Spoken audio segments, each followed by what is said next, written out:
We've exposed a lot of fraud and unearthed a lot of dirt and corruption in the land sector.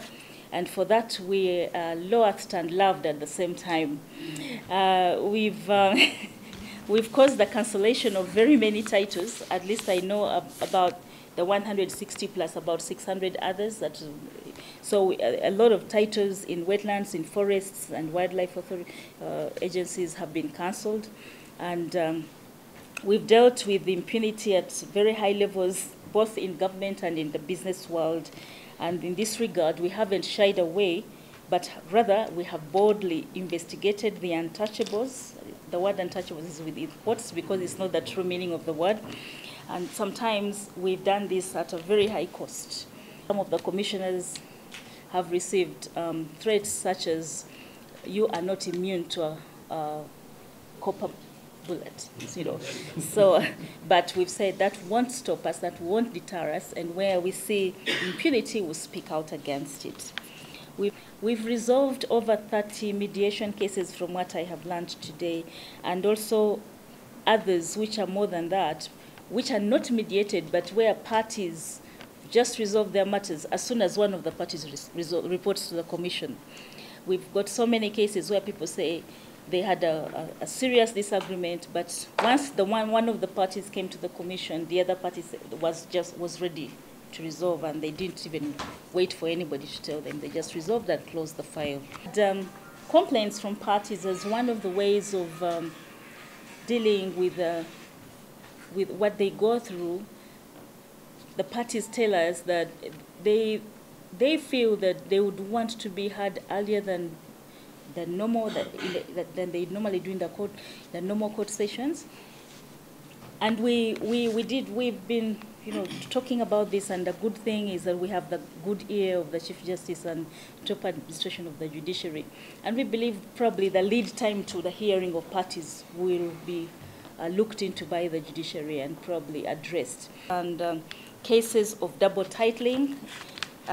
Today in Uganda, you'll be surprised that you're sitting very tight and comfortable, and you think you actually have your title with you, you know, in its original form, and somebody else has a title that's running over about 100 other titles, and they probably come in one day with a bulldozer and claim that land. We have had this happening, including to none other than the Auditor General.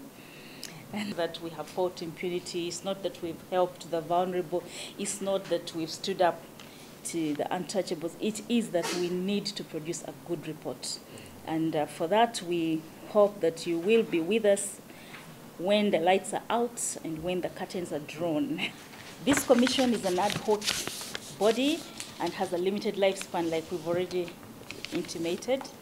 And therefore, we don't see ourselves as being permanently present and being institutionalized as such.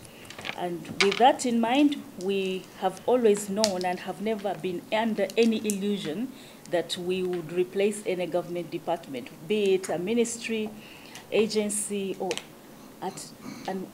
more so the judiciary. We work within a very limited mandate.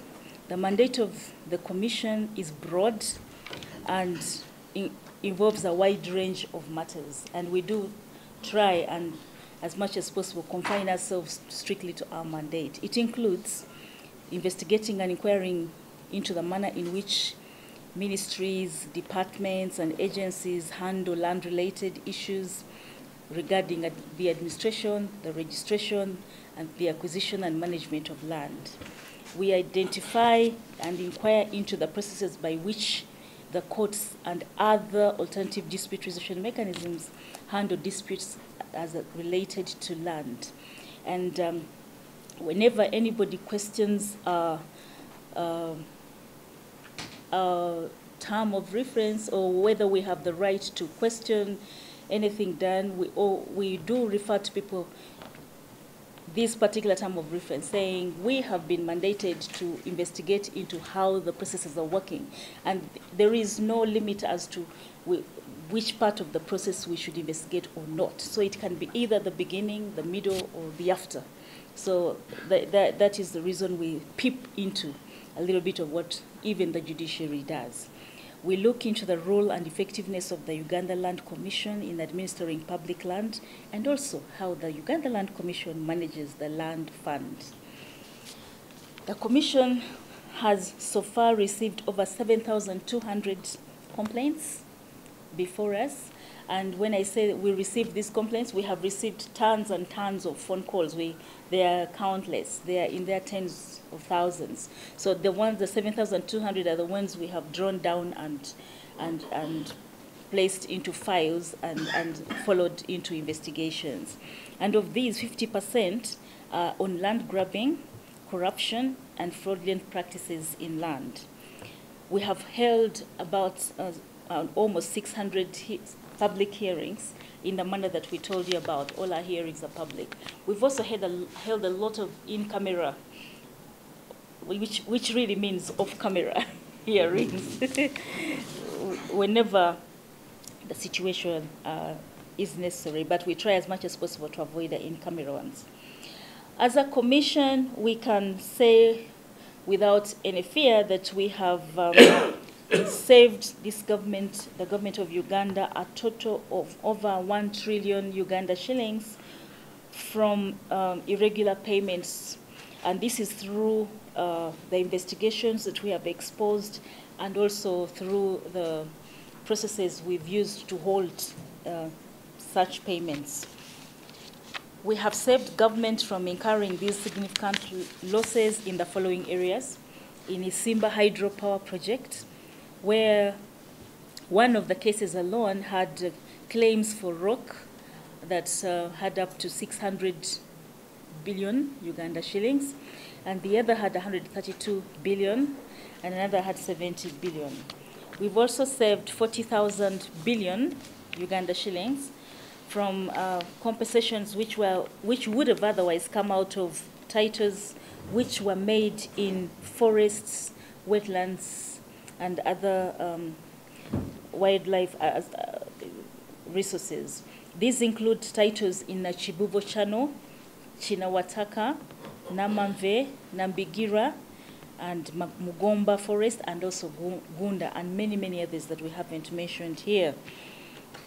We have discovered numerous irregularities in the payment of the land fund, and as a result of discovering these irregularities, we were able to fend off a request for payment of over 9.6 billion, which was due to two individuals, actually.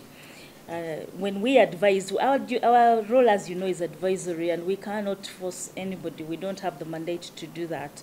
But we did advise the Uganda Land Commission to hold, and then the Ministry of Finance took that up, and the money, all these payments were halted. We have intervened in cases where occupants on land were due to be evicted. We've also had a few success stories where people who were evicted were returned to their land.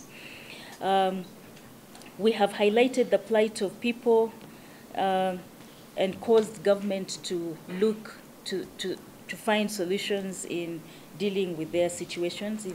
And as a matter of fact, we have processes now in place where the government has said they will not wait for the commission to complete its work, but would rather intervene in situations that have been found to be very wanting. These situations include Lusanja. We made recommendations about Lusanja. We decided not to make it very public because it was already very public anyway, but we did recommend on really the best way forward, and if everything was done, I think that situation could be handled. We recommended on cases in Mukono, we recommended on cases in Mitiana, in Mubende, and in Nakaseke districts, and then in many others, Tororo, and Kapchora, and Kwen.